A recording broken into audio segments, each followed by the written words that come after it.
Eskerrik asko, zintzo bete duzuelako eskatutakoa, eta atzerapen oso txikiarekin, baina gero berreskuratzeko moduko tartetxoarekin bagatoz bueltan. Hasi baino lehen utzizkiatzue abisu batzuk ematen.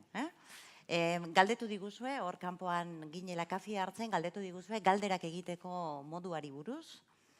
Berriro esango dizuet, banatu zaizkitzuen karpeten barruan badaude txartel modukoak, horri batzuk. Horietan mesedez jarri zuen galderak, guri ekarri, hemen inguru honetan egongo garen hoi, guri ekarri galdera horiek gero izlariei eman ahal izateko. Hori izango da, parte hartzeko bideetako bat, karpetan ez daudela esaten digate, baina papertxoarekin besteik ezpada ere, edo bestela hortxe daude, bai? Orduan, hori lehen da biziko bidea, bigarrena, Twitter erabiliz izan daiteke, ikusi duzue, bertan izan duzue, traola, eta UNESCO etxearen kontutik, mesedez, bidali mezu horiek. Egin galderak UNESCO etxearen kontua zein traola erabiliz. Orduan, horrela jasoko ditugu, lankideak bertan ari dira, hortan ari dira, jasotzen zer esaten ari den eta zer galdetu nahi duzuen, eta berdin-berdin izlariei helaraziko zaizkie. Kontrolerako ere, denbora kontrolatzeko sistema ere izango dugu, eta azkenengo abisua. En este caso es para Marixoxe Rodríguez López, que ha perdido el carnet. Bueno, ahora mismo te lo doy. Aquí está. Acaban de decirme que estaba por aquí. Nada, es el punto de control. Cualquier cosa que necesitéis, desde aquí seguro que se hace de forma mucho más sencilla. Gatozen beraz arira, eta egin jarrai dezagun gaurko agendarekin. Hizkuntza eskubideak bermatzeko protokoloari emango diogu, bazkaria bitarteko tartea. Tarte zabala izango da, gaiak hala eskatzen duelako.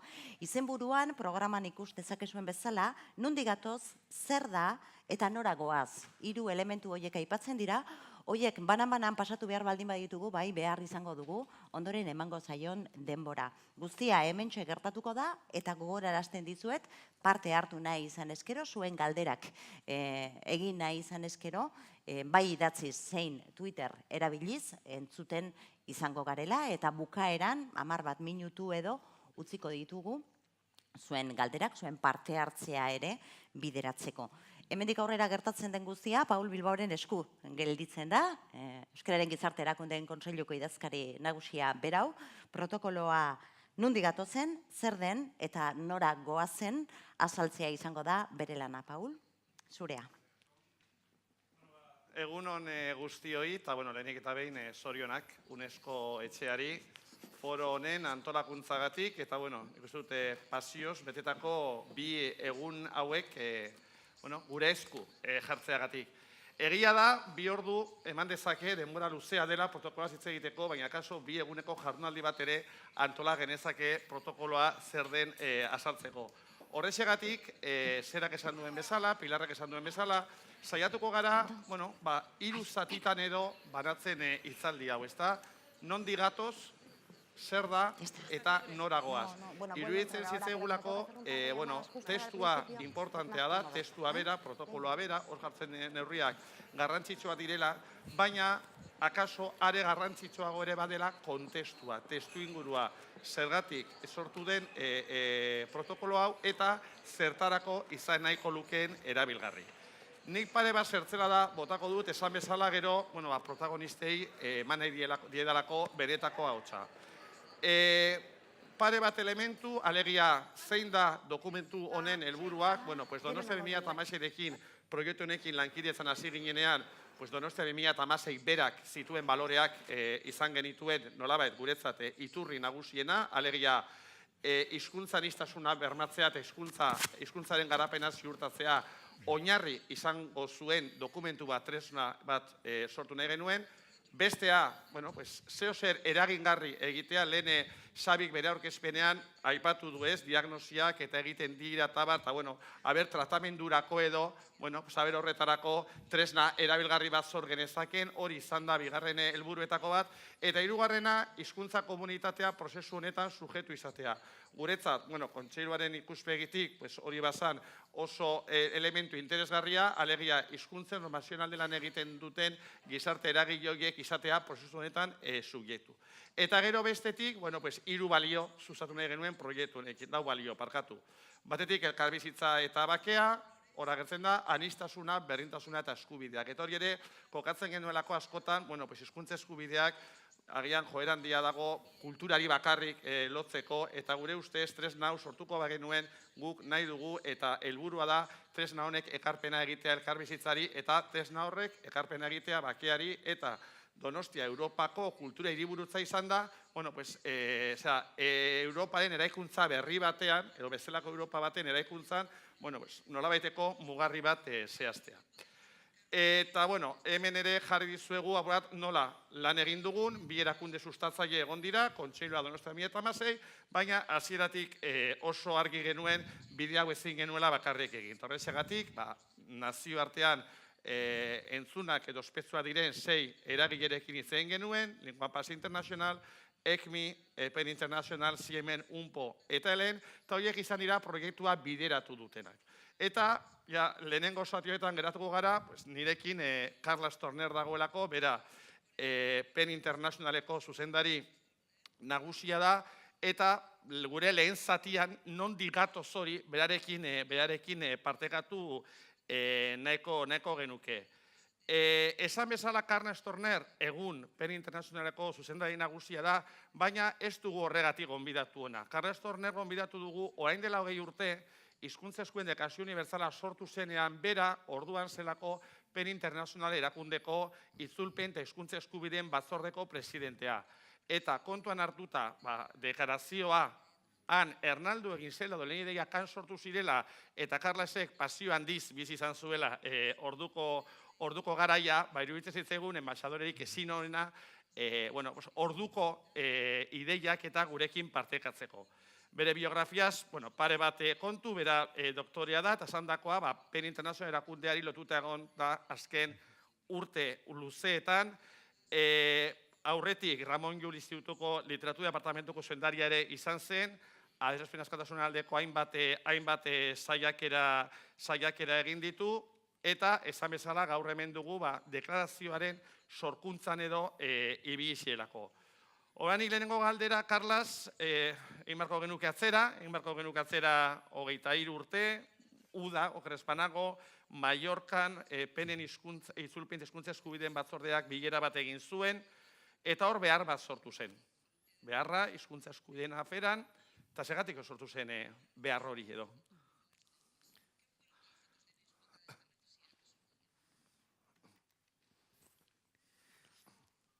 Pues fue exactamente así. Se constató que había un vacío, pero primero déjame decirte que, Paul, te agradezco mucho en nombre propio y de PEN Internacional, de los 150 centros de escritores en el mundo entero que forman PEN Internacional, que nos hayáis invitado a participar hoy, y mi más cordial enhorabuena por haber llevado a buen término este proceso que sé, el proceso del protocolo, que sé que no son procesos sencillos de llevar a cabo. Nos reuníamos en Palma, en Mallorca, nos reuníamos el Comité de Traducciones y Derechos Lingüísticos de PEN Internacional, unas 40 personas venidas del mundo entero. Era la primavera de 1993. Y ahí creo que era importante que empezara a haber una gran conciencia de la inmensidad de la destrucción lingüística. David Crystal hacía poco que había hecho su profecía de que la mitad de las lenguas desaparecerían a lo largo del siglo XXI. Había habido ese congreso de lingüistas en Quebec en el año 92 que había ya hecho un llamado abierto, explícito a la UNESCO en este sentido, y nosotros, como escritores, lo constatábamos con los informes de cada uno de los participantes. Por supuesto, en PEN Internacional tenemos, y estaban ahí, el Centro de Escritores Tibetanos en el Exilio, en Dharamsala, y explicaron su situación. Estaba el PEN kurdo, que explicó la situación de persecución en Turquía especialmente en aquel momento, y esta semana que hemos visto cómo arrancaban de la fachada del ayuntamiento de Diyarbakir el nombre kurdo del ayuntamiento, es una tragedia muy viva lo que está ocurriendo en el Kurdistán.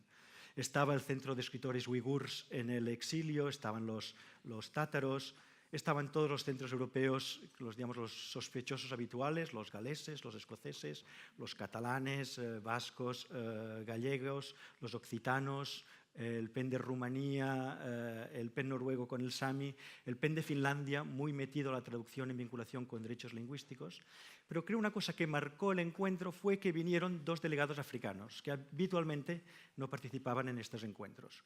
Una delegada de Guinea-Conakry y un delegado de Kenia. Y el delegado de Kenia recordó un caso que para todos era muy conocido, que era el caso de Ngugi wa Thiong'o. Ngugi wa Thiong'o es escritor que todos conocíamos, pero como PEN hacemos defensa a escritores encarcelados. Y Ngugi había sido encarcelado en Kenia por la dictadura de Moi, no por el contenido de sus escritos, sino por haber escrito en Gikuyu, en su lengua. Por escrito una obra de teatro que había itinerado por distintos pueblos, había provocado la ira del régimen y le habían encarcelado. Es un caso interesante el de Ngugi, porque el régimen llegó a hacer una orden de detención a uno de sus personajes. Publicó en Gikuyu la novela Matigari y al leer la novela, siendo incapaces de distinguir entre lo que era la ficción y la realidad, se sacó una orden de detención y la policía fue a detener al personaje y descubrieron que el personaje evidentemente no tenía cuerpo porque era un personaje de ficción. Pues Ngugi en la cárcel había empezado a escribir y había publicado en el 86 ese libro llamado La descolonización del pensamiento, invitando a todos los escritores africanos a volver a las lenguas nacionales africanas.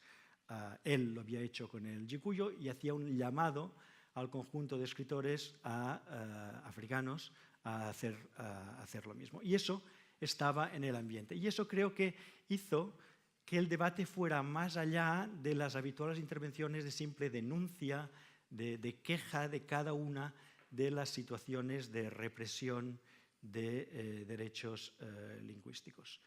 Y buscábamos alguna manera de movilizarnos con una perspectiva más general, involucrando al conjunto de PEN internacional, a todas las literaturas, no solo a las de las mal llamadas lenguas minoritarias. Y ahí es donde yo había estado en los años anteriores con otra organización en la Comisión de Derechos Humanos, había conocido a Rigoberta Menchú y conocía bien el proceso de la lucha por la Declaración Universal de los Pueblos Indígenas. Expliqué el proceso y ahí la gente se animó, eso sería una muy buena idea. Salió el nombre, Declaración Universal de Derechos Lingüísticos. Dijimos, bueno, tenemos estatuto consultivo en Naciones Unidas, podemos utilizarlo también para promover una declaración de este tipo. Tenemos red de contactos con organizaciones de libertad de expresión, pongamos en movimiento esa red de contactos. La reunión acabó con mucho entusiasmo, nos encargaron a Jordi Sarsanedas, Isidor Cónsul y a mí, que éramos los catalanes que nos encargábamos de gestionar y de organizar el trabajo de ese comité, y como suele ocurrir en esos festivales de escritores, nos fuimos al recital de poesía, en el cual se leyeron poesías en 20 lenguas, incluido el Gikuyu y el Bambara, y ahí quedó el encuentro de PEN en la primavera del 93. Eta horre deklarazioaren ideiarekin, orduan, zer gertatu zen, egunkari baten azal, edo anekdota bat, edo ez, horren kontura. Bueno, lo que ocurrió es que la idea era buena. Y al día siguiente nos entrevistaron en el Avui, se publicó la entrevista con el título Hacia una Declaración Universal de Derechos Lingüísticos, y ese mismo día Aureli Argemí nos llama, nos reunimos con él y con Oriol Ramón, Félix Martí, director del Centro UNESCO Cataluña y presidente de Linguapax, nos llama, nos reunimos con él. Isidor Marí, el lingüista que era socio del PEN catalán, se ofrece para lo que convenga, y de una manera increíblemente rápida, en un mes y medio, 2 meses, teníamos puesto en marcha todo el proceso para ir hacia la redacción de una Declaración Universal de Derechos Lingüísticos. Y lo que fue realmente bonito fue ver que ese mismo proceso que había ocurrido con Aureli, que está aquí en la sala, y con los amigos catalanes, se repetía muy rápidamente. Pusimos en marcha un comité científico para que nos apoyara, y están aquí Miquel Strubel y Pilar García Negro, que muy rápidamente todos se ofrecieron para colaborar, y estaba Carme Junyent, estaba mucha gente, había lingüistas y juristas bretones, aymaras, kurdos, que por amor a la causa se ofrecieron a colaborar con nosotros, y cuando nos pusimos a contactar entidades que podían colaborar, también fue muy rápido. Solo os digo algunas: el Instituto Kurdo de París, el Congreso Mundial Amazigh, los centros de investigación y de promoción de lenguas africanas en 12 universidades de África y Madagascar, la Corporación de Desarrollo Mapuche de Temuco, la Asamblea del Pueblo Guaraní, la Academia de las Lenguas Mayas de Guatemala, el Instituto de Lengua y Cultura Aymara, el Consejo Mundial de los Pueblos Indígenas, que eso fue para nosotros muy importante, nos respaldó desde el principio, la Asamblea de las Primeras Naciones de Canadá, el Inuit Circumpolar Conference de Canadá también, y pequeñas entidades como, solo para mencionar una, la Asociación Kadazandusun del lenguaje. En los Kadazandusun, una pequeña etnia de Borneo, de la parte malasia de Borneo, que participaron y que viajaron a Barcelona para el Congreso Mundial de Derechos Lingüísticos. De manera que fue un verdadero privilegio para los que estuvimos en el principio de esa aventura estar en eso, porque realmente la fuerza de la idea y del compromiso de tantas personas, entidades, nos arrastró. A nosotros, a los catalanes del PEN catalán, pero de todo el PEN internacional, por supuesto con el apoyo del PEN vasco y del PEN gallego, pero muy rápidamente el PEN de Estados Unidos, Finlandia tuvo un papel muy importante, y el conjunto de los escandinavos, el PEN ruso, que era importante por todos los temas de derechos lingüísticos en Rusia. Realmente hubo como una corriente que nos arrastró, y llegamos al Congreso Mundial de Derechos Lingüísticos del 96, donde aprobamos la declaración. Kongresuan apur bat lehenago, nahi dute horre, dokumentua, dokumentu hori beti izan dugu, elementu batzuetan engertago ez mugarria izan da, ezta? Lehen aldiz, ordura arte hainbat nazioarteko itun zegoen, baina lehen aldiz, hizkuntza komunitateak bihurtu ziren eskubideen subjektu. Ordura arte, bai nazio batuetan, bai beste nazioarteko instituzioetan eskubideen subjektu ez ziren hizkuntza komunitateak, eta Delegazio Unibertsala lehen aldiz jarri zituen hizkuntza komunitateak erdigunean, gero hitz egin zuen talde linguistikoez, hitz egin zuen norbanakoez, alegia norbanakook izan ditzakegun eskubide unibertsalak eta bar. Eta ni beti, hor beti sortzen zaigu, eztabaida horiek oso biziak izan behar ziren halako ondorioetara iristeko, ez? Hizkuntza komunitatea bihurtu behar zirela eskubideen subjektu, esan genezake, oinarrizkoak. Ze arrazoi egon zan, apu bat, ondorio horietara iristeko, eta benetan hizkuntza eskubideen unibertsalaren ardatza hizkuntza komunitatea izateko.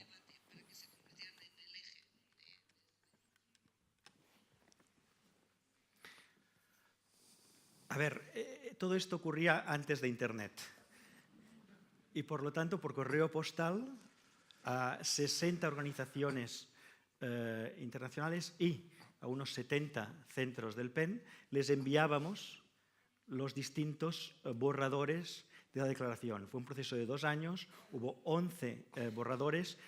Me acuerdo muy bien esas reuniones, a mí me tocaba presidir, pero aprendí mucho, ¿no? Porque eran todos juristas y lingüistas y sociolingüistas alrededor de la mesa. Teníamos, en algunos momentos, 400 páginas de propuestas de enmienda que nos venían del mundo entero en todos los temas de educación, temas de medios de comunicación, temas del mundo jurídico, del mundo económico.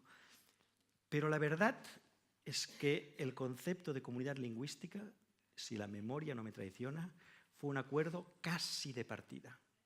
Yo creo que en el primer borrador ya estaba ahí, y yo creo que es un concepto que es como irrompible, es como el diamante.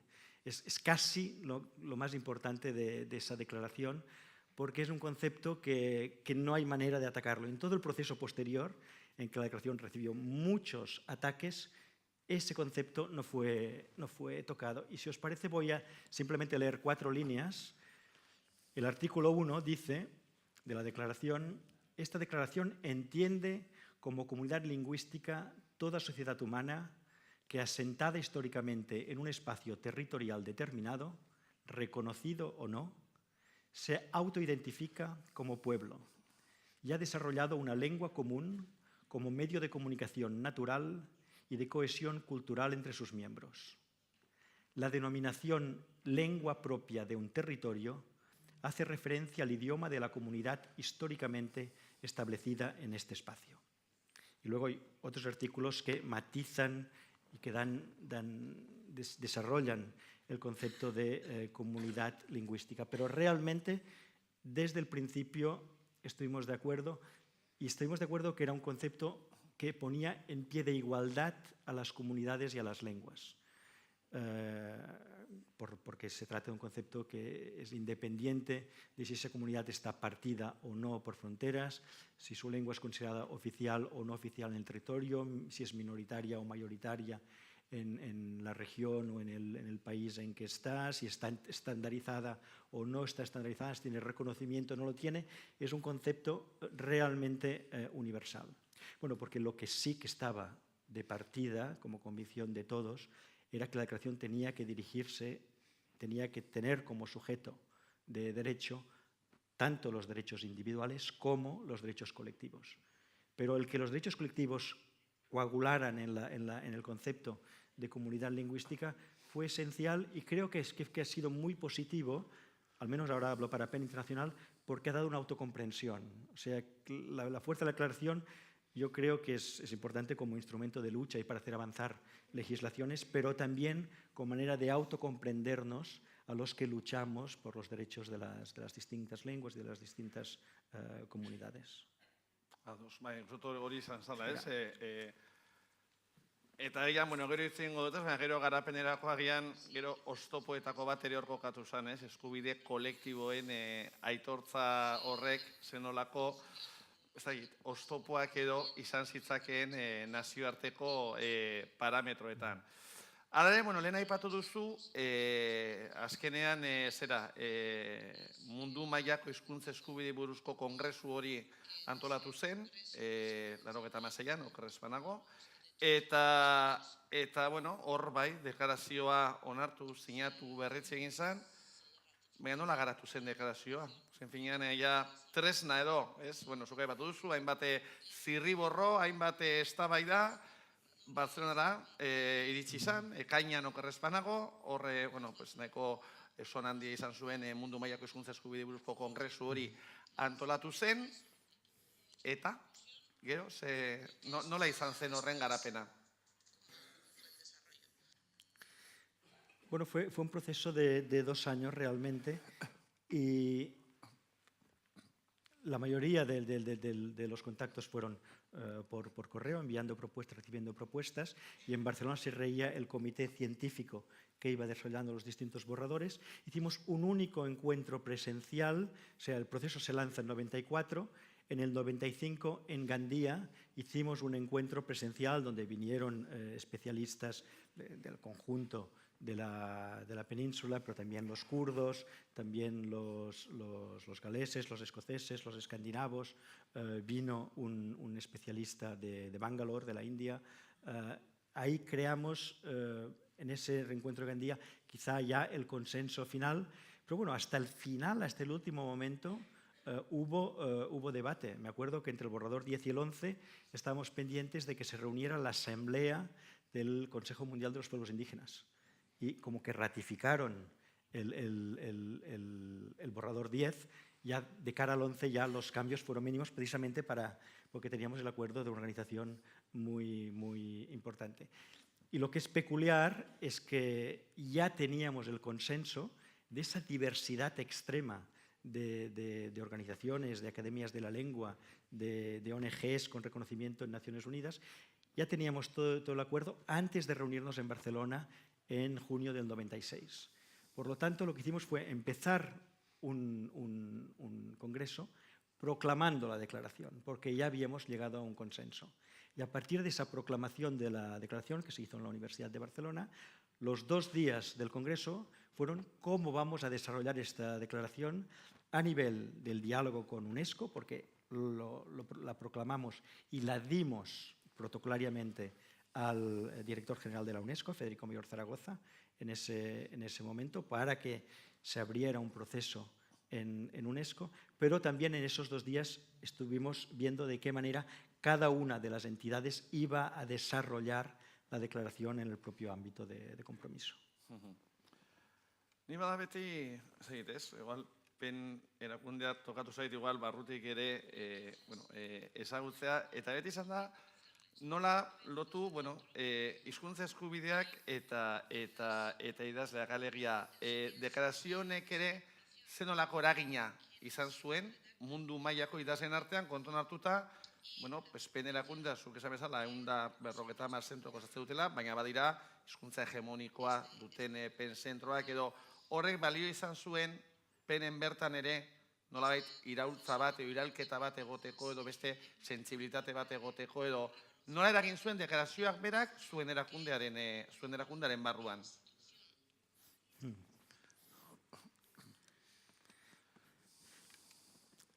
Por supuesto, el debate en PEN era muy distinto al debate de los especialistas. Y había habido esos más de 60 centros que habían ido recibiendo los borradores y habían participado, pero fue muy fácil la aprobación dentro de PEN. Y para mí lo más importante es que no fue solo una declaración de los centros PEN, de aquellas comunidades que sufrían persecución.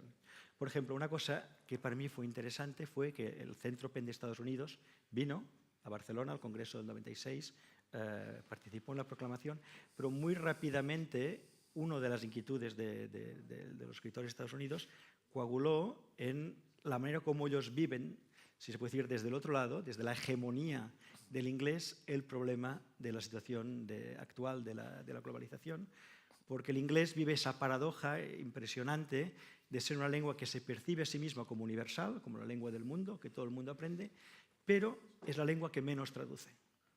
Solo el 3% de lo que se publica en inglés son traducciones. Y si se mira en detalle y se quitan todos los manuales y todo lo que no es literatura, al final es irrisorio lo que se llega a traducir al inglés, tanto en Gran Bretaña como en Estados Unidos, como en Australia, como en el conjunto del mundo anglófono. Y eso es percibido por los escritores norteamericanos como lo que provoca su anemia. O sea, el hecho de que la mejor literatura que se publica en Europa a lo largo del siglo XX y ahora no se esté traduciendo al inglés es un verdadero problema. Y en el 2004, Esther Allen, una traductora, la que presidía el Comité de Traducciones del PEN de Estados Unidos y había seguido todo este proceso, junto con Salman Rushdie y Paul Auster, fundan en Nueva York el World Voices Festival, que es un festival especializado en traducción, que acoge todo aquello, lo poco, pero lo que se traduce en Estados Unidos y le da eco. Es el único festival en Estados Unidos donde las cosas se hacen en traducción. Se hacen los actos y se escucha la lengua original y luego hay traducción al inglés, porque realmente ellos no están acostumbrados a tener en cuenta que la traducción existe, simplemente es eso. En las librerías de Estados Unidos no existe el estante de literatura traducida, sino que García Márquez y Achaga están Achaga por la A y Márquez por la M al lado de todos los escritores en lengua inglesa. Y ese festival, que se fundó hace 12 años, ha sido una explosión. Actualmente son más de 100 actos durante una semana en la ciudad de Nueva York y es la plataforma que los institutos de promoción de las traducciones de Europa utilizamos para desembarcar en Estados Unidos. O sea, cuando yo dirigí el programa de literatura del Instituto Ramon Llull, lo que hacíamos era conseguir que un editor tradujera el libro, que fue una traducción de calidad, y el lanzamiento se hacía siempre en el World Voices Festival, porque tiene esa virtud que son escritores norteamericanos que acogen a sus colegas extranjeros. Y funciona muy bien. Y quizá en el otro extremo, la declaración promovió con mucha fuerza el compromiso de los centro-pen africanos en el desarrollo de su propia literatura, de sus propias lenguas. Acabamos de publicar, con el apoyo de UNESCO, ha salido esta misma semana, se presentó el martes en París, acabamos de publicar un informe que hemos hecho a lo largo de 1 año y medio de investigación, en el cual analizamos los problemas que tienen fundamentalmente las literaturas nacionales africanas para acceder a la publicación y, en un segundo momento, a la traducción. Ya hay buenas prácticas de editores en Hausa, en Yoruba, en Igbo, algunos ejemplos también de Kenia. El caso de este año, en enero, ha habido la primera feria del libro de literaturas nacionales africanas en Bamako, organizada por AfriLivre, también con apoyo de UNESCO. O sea, PEN se lanzó, más allá del caso de Ngugi, invitó al conjunto de escritores, y de hecho es la realidad, los miembros de PEN en los países africanos escriben en las lenguas nacionales y incluso hay diversos programas que yo creo que nacen de la fuerza de la declaración, en que los escritores visitan a las escuelas para que los estudiantes rompan esa imagen de la literatura como una cosa extranjera y antigua y vean la literatura que en ese momento los escritores están haciendo y participen en el proceso de relación con los autores, cosa que hacemos habitualmente en nuestro ámbito, pero que en Guinea, Conakry, o en Mali, o en Zimbabue no era una cosa tan habitual. Oain, bagatoz berriro, Barcelona, 96a, ekaina, aipatu duzu, hori berez, deklarazioa bera, onartuta edo batzegora, alegia agian edukizko eztabaidarik etzala egon, baizik eta etorkizunari nola egin aurre edo nola jarri deklarazio hori ja bidean. Aipatu duzu, UNESCO orduan Federico Mayor Zaragoza zan buru, eta egia da, gure bezalako hizkuntzekin sentsibilitate handia zuen eta baduen pertsona bat, nola izan zen gero prozesu hori? Zai dute UNESCO ere jaso zuen deklarazioa bera, incluso badago edizioren bat, UNESCOen beraren logoarekin, nola joan zen gero prozesu hori?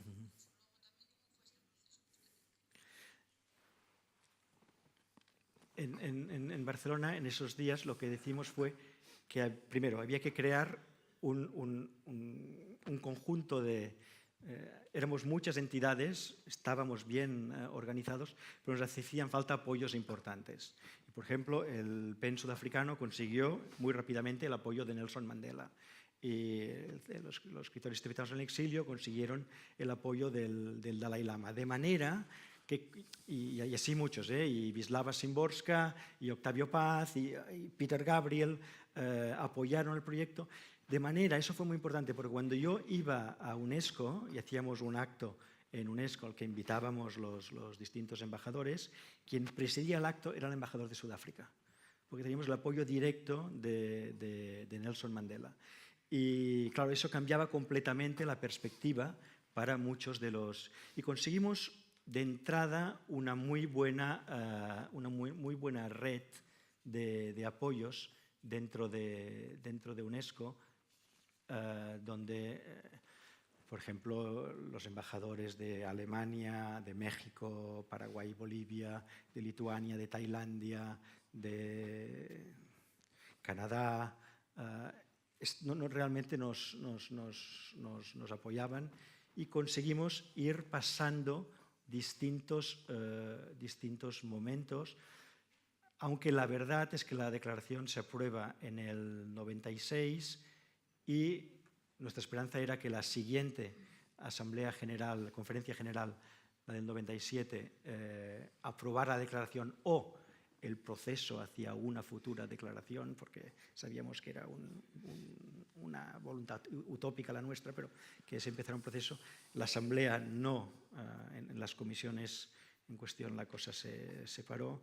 Ahí Mayor Zaragoza intentó un último juego para que el Consejo Ejecutivo de UNESCO en el 98 aprobara una versión reducida. Habíamos hecho, con el apoyo de todo el comité científico, una versión menos ambiciosa, pero como que mantenía el hecho de afirmar, uno, la igualdad de todas las lenguas, y dos, que es un derecho tanto individual como colectivo, y afirmábamos la comunidad lingüística como sujeto de derecho.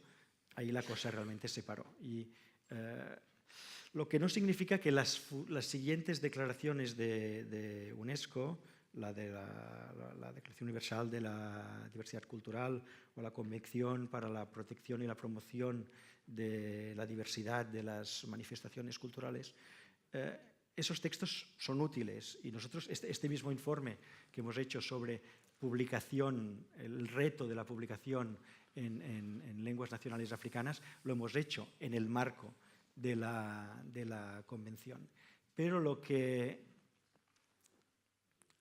es evidente es que la UNESCO y el Sistema de Naciones Unidas no están preparados para hablar de derechos lingüísticos ni de derechos colectivos.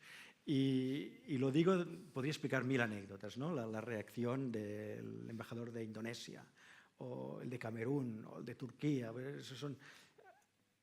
o la no muy visible campaña del embajador español, que no atacó la declaración en un momento, pero claro, siendo una declaración de Barcelona, aprobada en Barcelona, el hecho de no tener un respaldo explícito de la embajada del propio país en la UNESCO fue una de las limitaciones que tuvimos que enfrentar. Pero realmente el sistema no está preparado, y sé que mañana viene Frank Larue.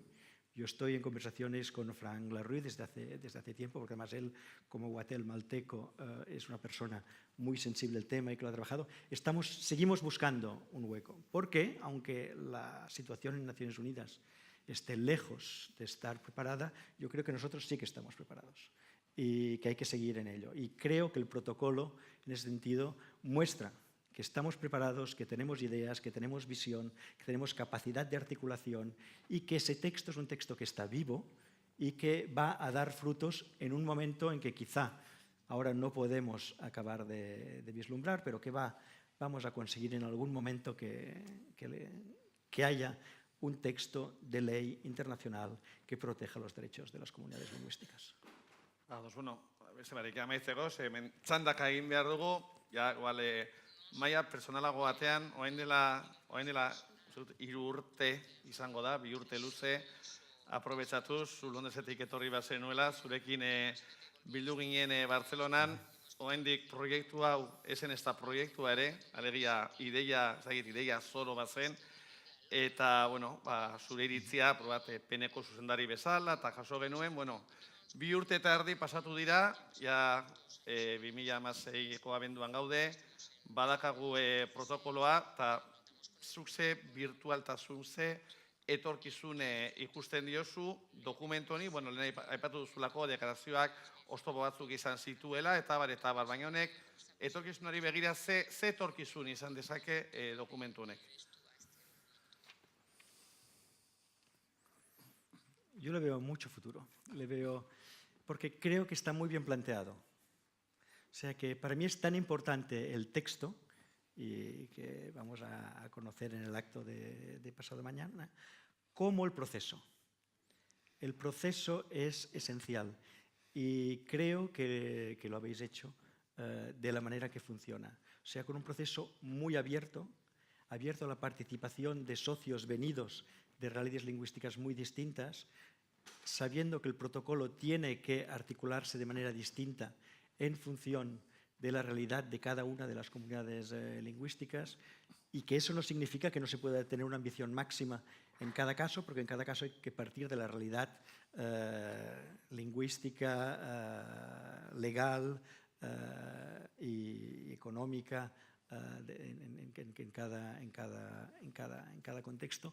Yo creo que está francamente bien planteado, porque está planteado de una manera que va a poder adaptarse a lo que sea o no la reacción de las instituciones públicas. en cada uno de los países, en cada una de las regiones, de las naciones donde el protocolo se quiera desarrollar, pero también frente a las instituciones europeas. Yo creo que las instituciones europeas necesitan, aunque a veces parezcan tan cerradas como acabo de decir que lo está el Sistema de Naciones Unidas y la UNESCO, pero realmente necesitan esa visión que aporta el protocolo. Y creo que tener instrumentos bien articulados, rigurosos, precisos, la precisión es realmente importante, ayuda mucho a cada uno de los actores de las distintas comunidades a conseguir distintas victorias que van a ser lo que yo creo que el protocolo va a vivir en los próximos años. Se hace difícil de imaginar en concreto los espacios y los momentos en los que esto se va a desarrollar, pero estoy convencido que el proceso es tan importante como el texto y que va a haber futuros textos nacidos del protocolo. De hecho, incluso dentro de PEN nos hemos encontrado que 20 años después de la reunión de Barcelona, todos los que estaban en Barcelona, aparte de algunos históricos, ya no están ahí. Por lo tanto, hace 5 años hicimos una versión en 10 puntos de la Declaración de Derechos Lingüísticos, que llamamos el Manifiesto de Girona, que son 10 puntos, pero que son muy útiles para concienciar de lo que son los derechos lingüísticos de cada una de las comunidades a esos 150 centros de PEN internacional. Creo que del protocolo van a nacer protocolos concretos a nivel jurídico de las distintas comunidades lingüísticas, pero también van a nacer otras ideas, otros textos, otros proyectos, y que eso para mí es muy importante. Y bueno, todos podremos decir que empezó aquí en Donostia con el lanzamiento del protocolo. Muy bien, pues moltes gràcies, Carles, Un eskerrik plaer. asko, un placer. Bueno, guk jarraituko dugu, itxalo bat.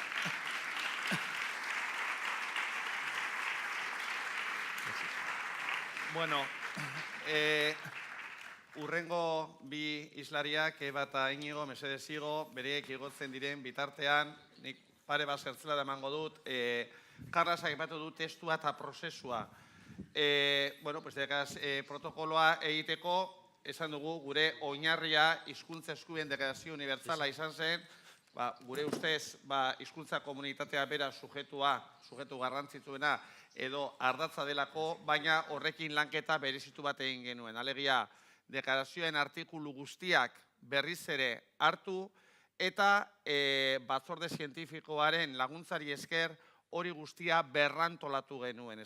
Zaila iruditzen zitzaigulako artikulu horiek beren horretan sartu eta horiek grama daitezen neurriak zehaztea, lan nahiko zaila zen, are gehiago kontuan hartuta, agian gizarte eragileok ere eskarela juristak, edo ez dakagula gaitasun hori, eta esan bezala horrein genuen lanketa izan zen, har ditzagun deklarazioen artikuluak eta sor ditzagun artikulu horiek jaurtzen dituzten eskubidea bermatzeko neurriak eta adierazleak.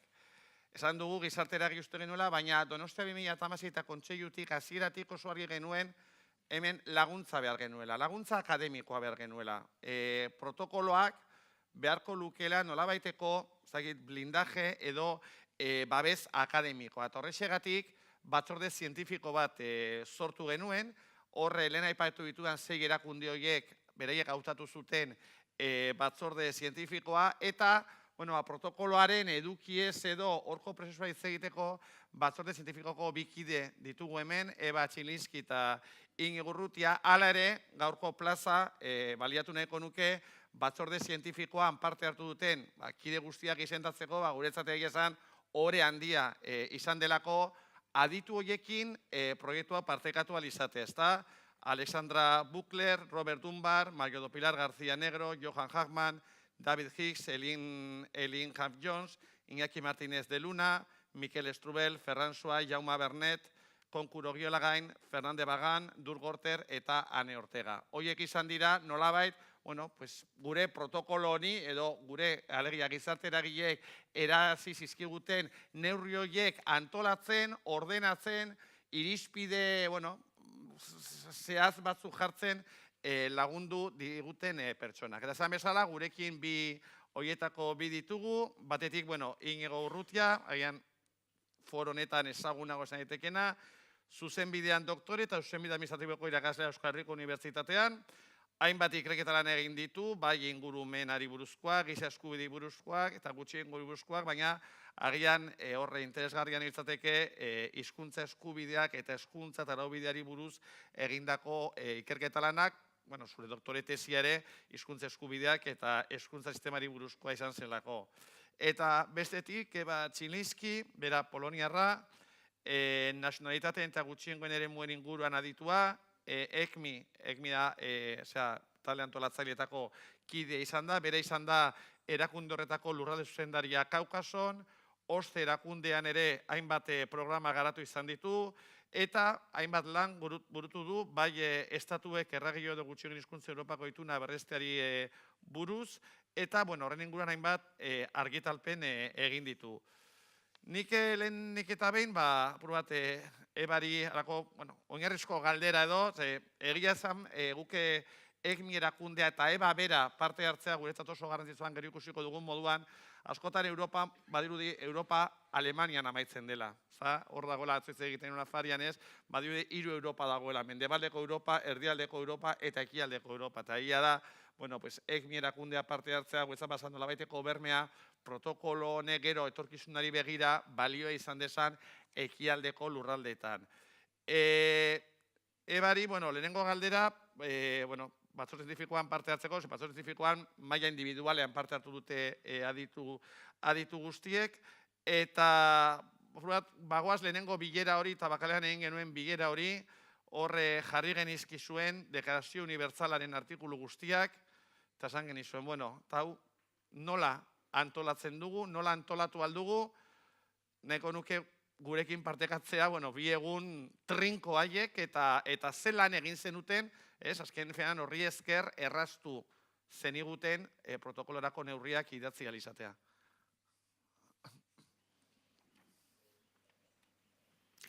Well, first of all, thank you very much for having me here. And also thank you for giving the opportunity to represent the scientific committee at this discussion. At the same time, apologies for not speaking Basque. It will come, but later. Nevertheless, it was a very interesting process. And since we were gathered in Tabacalera, coming from very different countries, from very different language environments, including minority languages. I myself come from Eastern Europe, from Poland. So therefore, the review of the declaration has been made in order to look at the article by article or the thematic area by thematic area, to what extent the 20 years that have passed has changed the environment for different minority languages, and to what extent, when preparing the protocol, the measures and the indicators, we need to look into the current situation and also to look how we need to modernize the declaration. So when the protocol will be finalized, then to what extent we need to look into the today's realities in order to make the protocol implementable. Because as a grassroots initiative, as we have heard from our previous speaker, this obviously needs to be an instrumental approach so that the protocol can be an instrument and the tool for grassroots organizations to work with on daily basis. Okay. Bai, hemen beste bari jaso izuen, azkenan lanketa hau egin zuen jarpen batzordeak, ez? Hartu zituen artikulu guztiak eta saiatu zen nolabait antolatzen eremuz eremu, deklarazioak baditu 7 eremu, printzipio orokorrak, administrazio publikoa, hezkuntza, onomastika, eremu ekonomikoa, erabideak eta teknologia berriak eta kultura, tarduan beraiek, ebak esan duen moduan, artikuluz artikulu saiatu ziren horiek xehetzen eta sartzen, bueno, zeri buruzko neurriak beharko ditugu. Inigo, bueno, lehenengo galdera, bueno, nahiko antzekoa, segatik erabaki zuen parte hartzea, bueno, garrantzitsuena da, protokoloak lehenengo partea, eta azken finan horiek dira protokoloa ardazten duten printzipioak, ez da? Printzipio orokorrak, egia da hori dela protokoloan amaieran egindana, alegia hartu dira neurri guztiak eta bareta, talde antolatzailearen azken bileran urrian ja definitu zituen zein diren protokolaren printzipio nagusiak. Eta nik horretaz segaletu nahiko nizuk, ez? Hemen dituzu, horiek dira protokoloaren printzipio nagusiak, ze valorazio egiten duzu, zu batzorrentifikoan batatu zenuen, baina hau ja azken bileran egin zen zuen ekarpen guztiekin erabaki zen hauek izango direla protokolo ardaztuko duten printzipioak edo. Ze valorazio egiten duzu edo ze berrikuntza edo ze... Lehenbizi eskerrak ematea dagokit, talde sustatzaileari parte hartzeko aukera eman zidalako prozesu honetan, benetan aberazgarria izan da. Zergaitik parte hartu nuen, apuratu horrekin abiatuko nahi, zergaitik parte hartu nuen talde zientifiko honetan, Paul gogoratzen nola, etorri zitzaidan eta esan zidan, behira, ideia bat daukagu, eta da batetik Bartzelonako deklarazioa hortu, bestetik UNESCO-ko estandarrak hartu, nazioarteko hitzarmenetan jasotzen dena, guzti hori hartu, eta nolabait, hortik zerbait atera behar dugu. Eta pentsatu, zelako lioa, nola esango diotezetz, ez? Beraz, aurrera eta nirekin kontatu, ez?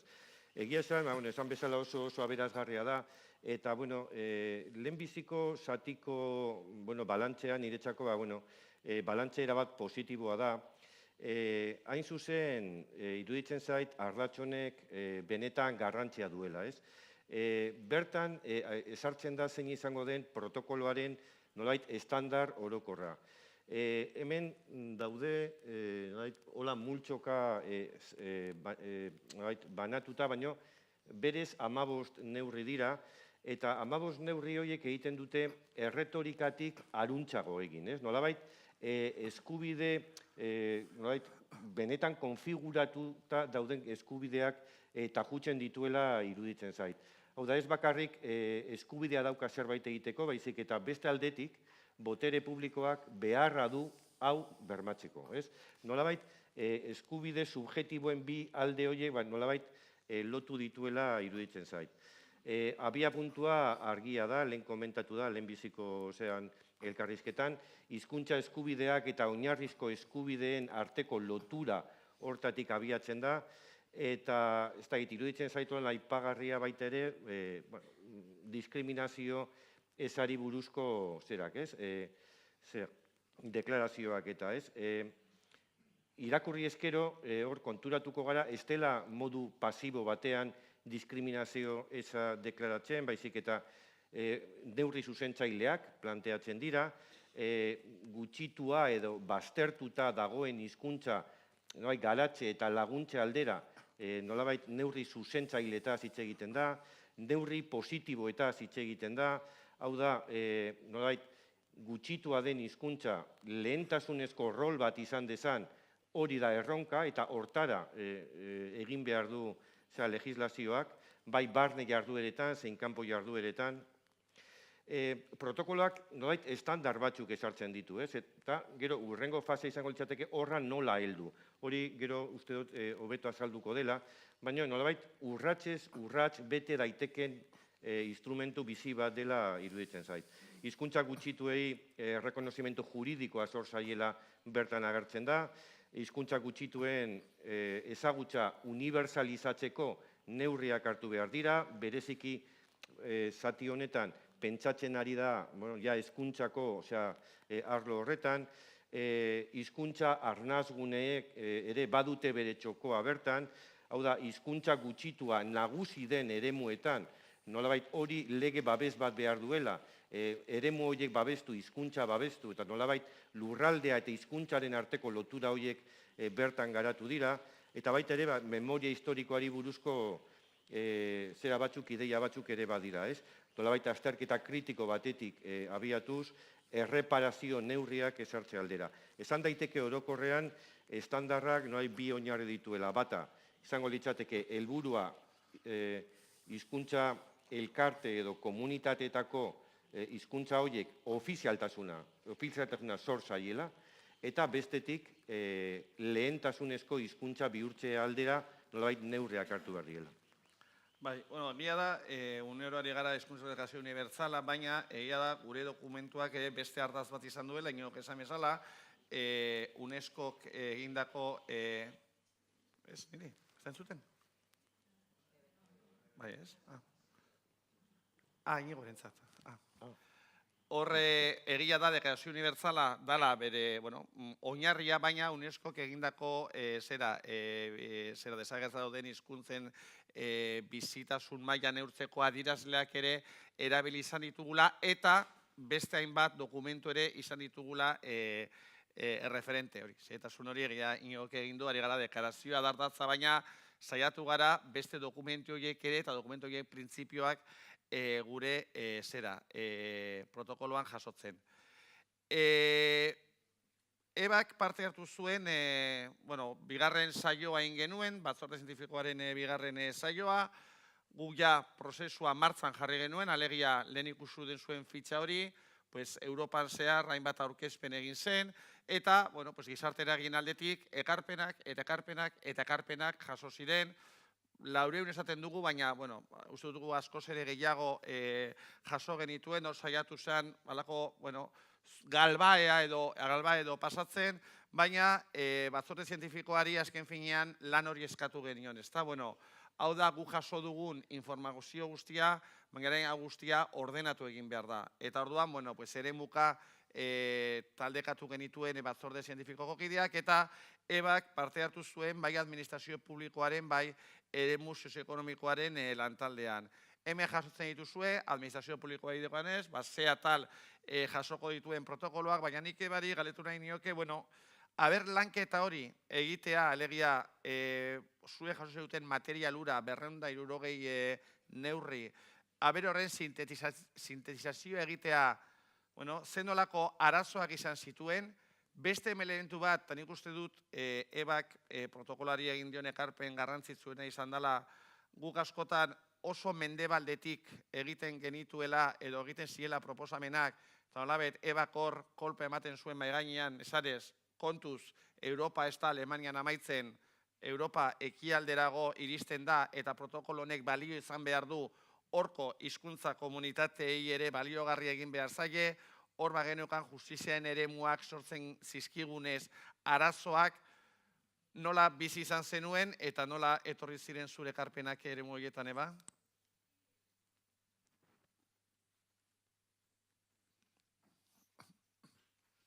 Well, indeed, it was a very interesting, but also, to be very frank, a cumbersome process, because the first filtering left us, after all, with many, many proposals that needed to be evaluated and put in the perspective, as Paul mentioned, how they can be used not only in, so to speak, the Western hemisphere of Europe, but since the Declaration of Linguistic Rights is the worldwide for all language communities. So basically, what we needed to look at is to what extent the proposals that came from the civil society organizations would be applicable to other parts of the European continent, but also to other parts of the world.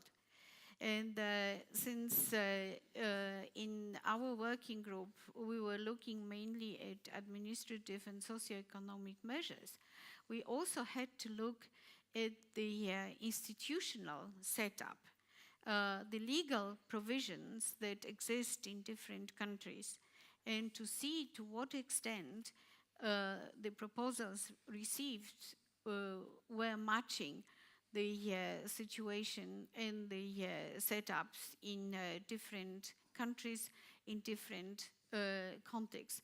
There is a variation not only from state to state, what kind of institutions exist, but of course there are also variations in legal systems, and particularly variations how the administrative structures are set up in different countries. Also, even within the same country at different local levels. So there was a lot of work and very critical approach to consolidate the measures in such a way that they would be applicable and viable for different countries, for different language communities, and so that the civil society organizations will be able to use them and to work with them within the context that they themselves are in. So what we try to do is, of course, to keep the general perspective. We had the declaration and its particular articles, but also at the same time to look at the perspective not only from the EU 28, but also from the perspective of other European countries, minorities in Europe, but also, and we should not forget that the minority languages or minoritized languages, not only at the European continent, but also in other continents, have different conditions. And those measures should also fit into the organizations that work in those different circumstances. So within our working group, there was also a lot of discussions from those different perspectives. But finally, I think we arrived at the measures that were acceptable for almost all circumstances. This does not mean that they are ideal, because we hope that the civil society organizations that are going to use the protocol will also expand the possibilities of adding new perspectives and new contexts as we go along. And the same process was also applied to the socioeconomic sphere, because we all know that the conditions are very different in different countries, and the conditions of the EU socioeconomic standards are not necessarily transferable to other contexts.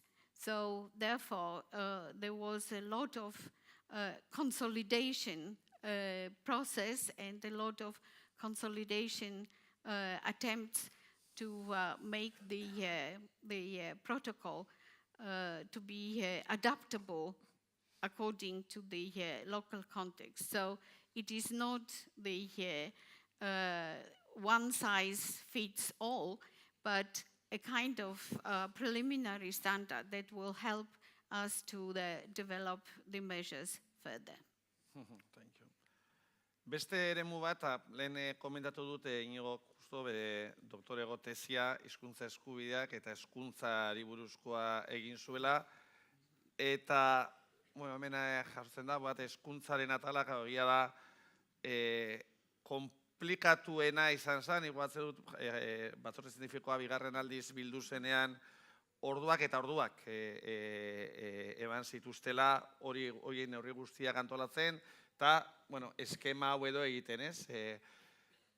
Zure ustez, zuk azterketa hori, hizkuntza eskubideak eta hezkuntza, nahiko aztertuta dakazu, protokoloa hartuta, ze balio ikusten diozu protokoloari, edo ze ekarpen interesgarri egiten du protokoloak, eta ze oztopo egon daiteke? Gero hemen atal hauetan guztietan egon daitezken neurria betetzeari begira, ze oztopo egon daiteke? Bueno, bat nator, ez da, entzuten da, ez? Ez. Bai? Entzuten da, bai. Orain bai. Esan dozun bezala, atal hau izan zanein zuzen, garapenik zabalena duen atala, nabarduraz beteta dago, eta hor dago Ane, ibilizala, Mikel, eta beste hainbat, benetan lan fina egin zuten, irutxe zait oso lan bikaina dela, ez? Ikusten dozuen modura, ez da hezkuntza formalera mugatzen, hemen agertzen diren neurriak, baita ere hezkuntza ez formalean ere eragin nahi da, hain zuzen aisialdi zentroetan, kirol talde, federazioetan, guzti horietan eskatzen den estandarra edo egoera optimora heltzeko planteatzen dena da hizkuntza proiektuak lantzea, eta bereziki aplikagarria izango dira hizkuntza proiektu hauek diruz lagunduta daudenean aisialdi zentro horiek, ez? Baita ere, helduen etengabeko formazioari buruzko ideia interesgarriak aipatzen dira, hain zuzen, hizkuntza gutxitua ikasi nahi duten herritar guztiei doainik ikasteko aukera bermatu behar zaiela, administrazioak herri ekimenarekin batera elkarlanean bermatzeko konpromiso hartzen duela, zera hau, hezkuntza formalari begira ere badira nolabait, estandarra markatzen duten zenbait irizpide, ez? Adibidez, murgiltze edo mantentze sistema orokor bat hizkuntza gutxituan ezarri behar dela, lehen urrats gisa eskatzen duten familia guztientzat eskuragarri izan behar dela sistema hau, beste ideia interesgarri bada kurrikulumari begira helburu bat zehazten da, hain zuzen ikasketak amaitu orduko, ikasleak gai izan behar dira hizkuntza gutxituan, gehi hizkuntza nagusian, gehi atzerriko hizkuntza bat edo bitan aritzeko. Nolabait, benetan helburu, interesgarria da eta nolabait berritzaileak klabe horretan, ez? Nolabait, estandar hori da, zuzen, ezartzen den goiko estandarra, ez? Etorkinei begirako artikuluak edo badira ere,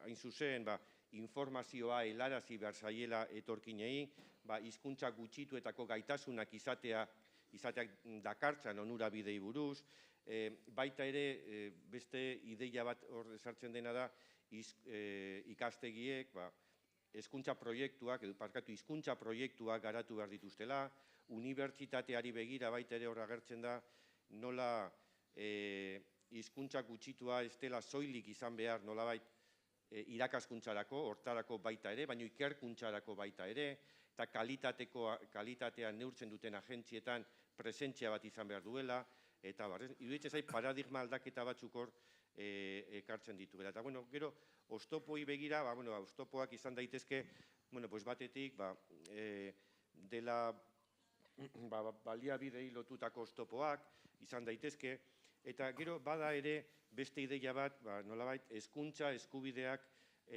berez, hizkuntza aukeratzeko eskubidea dakarrela.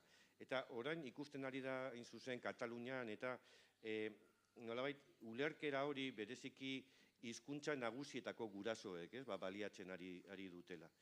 Horri buruz, luze jardun genezake, orain ez daukate horretarako astirik, baina bai esan nolabait Europako giza eskubideen auzitegiak horretaz jardun zuela, eta nolabait esan zuen hezkuntza eskubidearen eduki linguistikoa nahiko mugatua zala. Beraz, nolabait neurri proportzionalak eta ezartzea hori botere publikoen esku dagoela. Nolabait, oztopoak izan daitezke, baina horiek ere gainditzeko bidea egin behar da, eta hain zuzen helburua baldin bada, estandarra baldin bada ofizialtasun estatusa hizkuntza gutxituarentzat, nola ez da izango ba, nolabait euren esku edo hizkuntza elkarte horren esku murgiltze sistema bat eta hemen agertzen dien neurriak, irutxe zaitera batek zentzuzkoa diela. Ados. Beste eremu sozioekonomikoari dagokionez, horre parte hartu zuen, zehozera aurreratu digu, inote azken biraren esperientzia partekatu duenean, alegia eremu sozioekonomikoa ere, gure bizitzaren zatirik handiena, eremu honetan ematen dugu lanean, beste zerbitzua jasotzen. Zure ustez, ze garrantzia dauka eremu honek hizkuntza eskubideen esparruan, hau prestatzen ari ginenean, horre azpimarra jartzen zenuen, ez? Eremu sozioekonomikoak izan beharko lukeen garrantzia edo hizkuntza eskubideen bermatzeko protokoloan.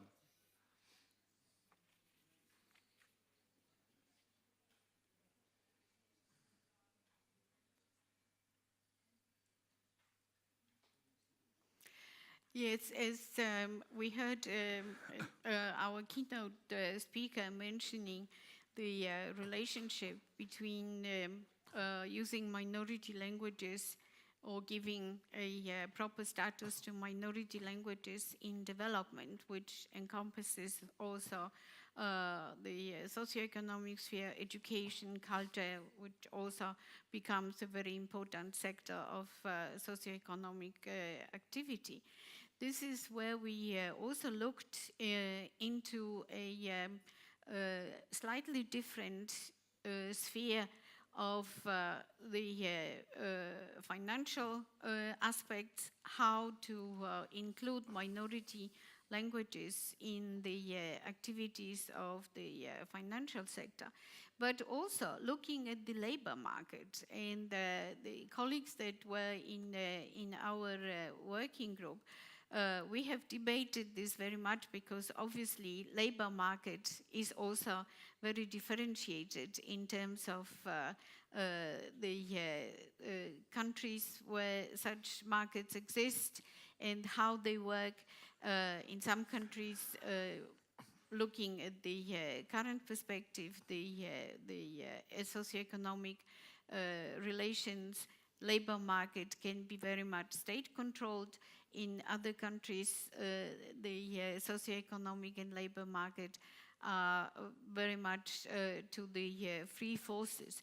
So there are differences there. But what we looked at, maybe a slightly innovative approach, is to what extent using minority languages can lift the areas where minority languages are predominant, and how it can develop the relationship at the labor market. What kind of commitments are necessary from the different economic sectors and also for financial sector, for that matter, to help and to assist the approximation of linguistic rights in that sphere. This sphere, of course, is very critical in many regions, not only Europe, but in the world. The poverty regions are very much also part of this unfortunate fate, because in many instances, minority languages are not included in socioeconomic sphere. They are not included in the labor market. They are not taken up by the trade unions that could, of course, also play a role. So in that sense, we decided that this sphere is as important as the classical spheres of application of minority languages, such as culture, education, and so on. So what we try to do is to give minority languages a voice to speak in the socio-economic sphere. And this will be very interesting to look at the further perspective, to what extent this will be a reality, and in the follow-up years to come, to watch the implementation of the protocol, to see how the minority languages have been accepted and included in socioeconomic spheres. In some countries, particularly when we go east, I mean east, not only Eastern Europe, but very much east, there is a predominant approach to minority languages that they do not really matter because everything is in English anyway. It is not quite so true because we can see that in many countries, local markets operate in minority languages. And this also brings us to the perspective of education at the local level, which gives local people, the minority groups and minority communities to use their language, not only for the purpose of communicating, but also formally develop the language so it will not lose the function in the modern context. And this is very often the fate of smaller languages, that they sort of become a conservative way of keeping them as a heritage, cultural heritage, but not very much in the modern perspective of having a functional role in the society. Aguaz aurrera ja denborarekin, apur bat estutzen, igara pixa, nolabait, protokolo horren atalak, hitz egin dugu printzipioez, hitz egin dugu administrazio publikoaz, hitz egin dugu eremu ekonomikoaz, hitz egin dugu hezkuntzaz, beste atal bat, erabideak, eta ja hor amaitu beharko dugu, besteak kultura, tonomastika eta ez da edabidea gehien bat, lehen aipatu dut, Inigo hezkuntza izan duen, hezkuntza eta hezkuntza eskubidea, baina edabideen inguruan ere hainbat artikulu idatzi izan duzu, edabideak eta hezkuntza gutxituak, eta baina inuko horrela, panoramika orokor batean, protokoloan agertzen dien neurri horiek inguruan, edabidei dagokienez, ze berrikuntza ekar dezakete, edabideak askotan hor, jasota dago informazioa hizkuntza guztietan jasotzeko eskubidea, teknologia berriak egia da bere neurri sorta daukatela, ze ekarpen interesgarri egiten du protokoloak edabideen eremuan?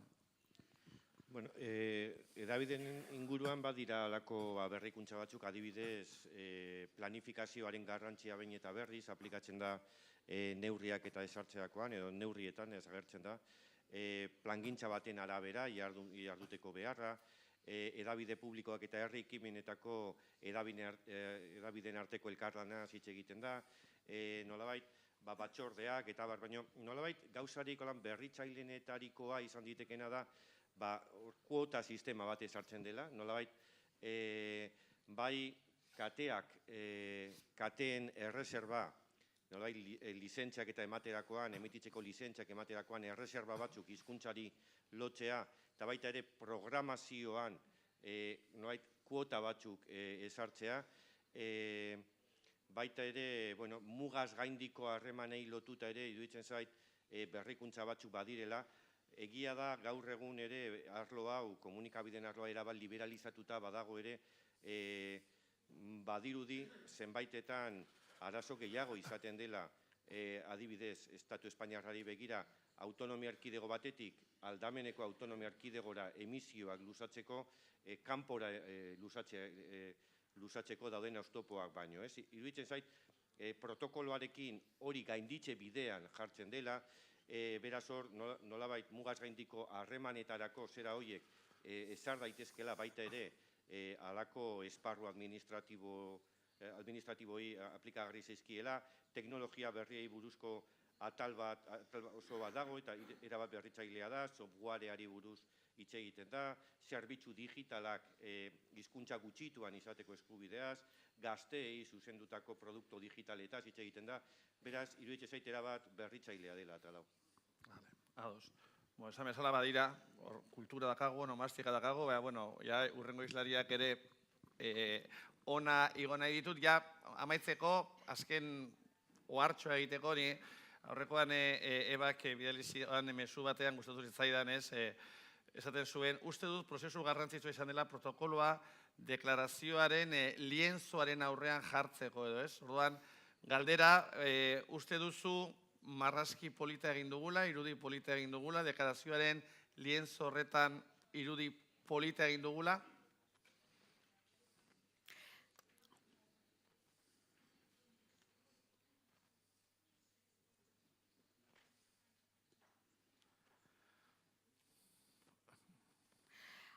I think it was a very important work, not only for us sitting in the scientific committees and sort of drawing upon our own experiences and our knowledge and the research that is being done in this area. We also need to look at the canvas of the declaration and to what extent the protocol is both reflecting the canvas, the idea behind the declaration, but also to look to what extent the protocol can have a very functional approach to the implementation of the declaration. As we know from our research, in fact, the communities, the language communities, have been lacking the instruments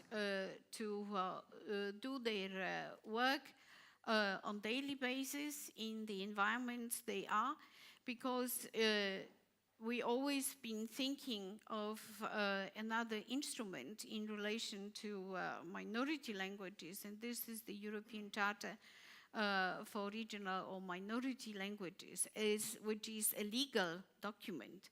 But at the same time, this legal document, the convention, is the convention that the governments ratify.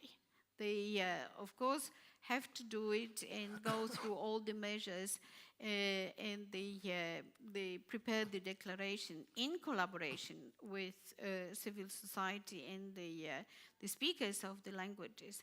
But at the end, it is for the government to decide what kind of measures will be applied to all different languages. So therefore, I think the picture maybe is not necessarily beautiful as such, but I would say it's a very practice-oriented document that will be given to all civil society organizations and communities and language speakers, that at the end, combined with the declaration, will paint a new picture for minority languages. Whether this will be resulting in a, let's say, the new picture on the wall of the UNESCO headquarters in Paris, we will see. But definitely, I think we have tried to look at the protocol as a good brush with different colors that will put things into perspective. Ok, badoz. Bueno, erabilgarria bada, Thank you. polita, bueno, edertasuna modu ezberdinetara baloratzen da. Eskerrik asko, Eba.